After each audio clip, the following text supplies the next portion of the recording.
We would love to have the DOE in here as part of this discussion.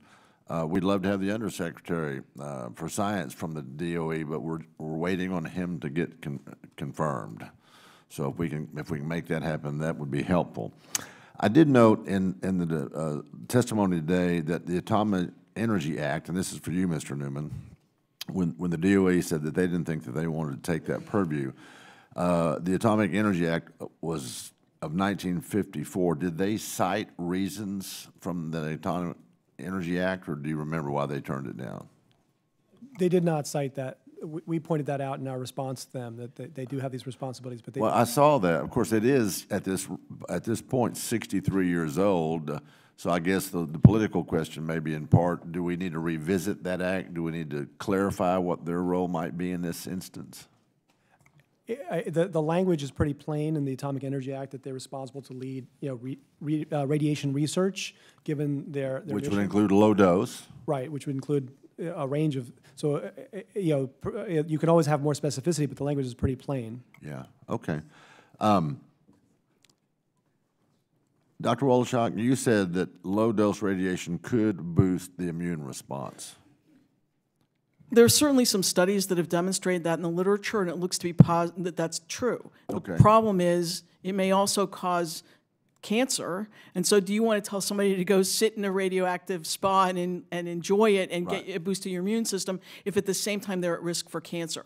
And it's those unknowns that make it be so difficult for what to do with low-dose radiation. Right, and is that probably true? One of the difficult parts of this in that research is because everybody's DNA and makeup is different. How do you decide, how everybody's going to be affected by that?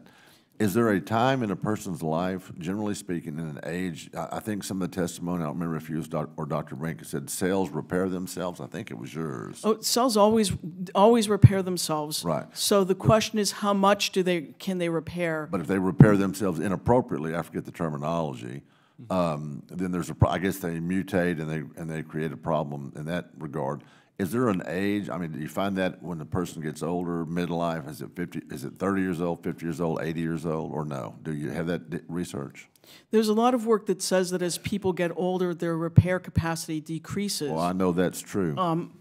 Yes, so we all know that. But the other thing is that in general, the young are more susceptible for cancer induction than the old because they're going to live longer.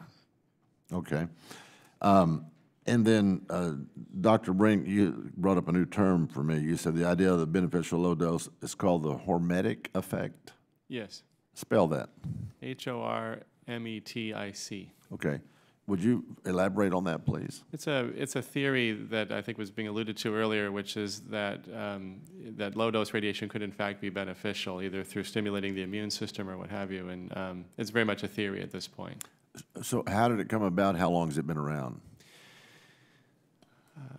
I'm not sure I can answer specifically. It's not new. The theory's been around for some time. Where does the name hormetic come from? Hormesis is the root term, and I'm sorry, I'm not a linguist. I'm not sure I could answer that better. Okay, you just know that that's the term that was applied. Yeah. In Texas, in Andrews County, out by El Paso, or actually I think it's maybe further north toward the Panhandle, is a company called Waste Control Specialists. And they take on low-level radiation waste. Are any of y'all aware of that facility or familiar with that facility? So when we're talking about, doing research on low-level waste, were any of the low-level radiation waste facilities included in that research? Do you know? Not aware. I'm not aware of any. So when we talk about doing research on low-level radiation,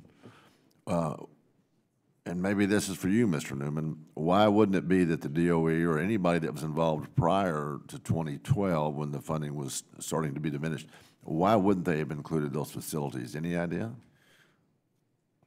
The research they've been conducting has been either epidemiological, where they're looking at a population of people over time, or radiobiological, which involves lab work that Dr. Woloschak talked about. Right. That's how they were determining the potential effects of low dose radiation. one approach would be to go to a site like the one you've mentioned Right. and look at what the doses are, get a good dosimetry, and then do some lab experiments to try to answer what those effects might be. In addition to studying the population. Dr. Brink, I think you were going to say something. There certainly have been other efforts to look at radiation workers for their risks, and a more recent one is the Million Worker Study, looking at 1 million workers in the nuclear power industry that's Right. underway. Well, and that was the reason I asked, because those are typically associated with high-level radiation, right? Well, Or hopefully the hopefully not for the workers. Well, I mean, you're hoping not, but I mean, you go in there and you think, well, those would not be considered low-dose radiation levels, right? The Million Worker Study is really about low-dose workers, people that were exposed at low-dose. At nuclear plants. Yes. I would think the propensity would be to be concerned. Well, I guess any level. What would you call it? The lowest risk assessment level. But it's interesting to me that you only talk about nuclear energy plants, for example. You don't talk about the waste facilities. Perhaps that's something that should be included. So I appreciate that. I'm going to yield to the gentleman from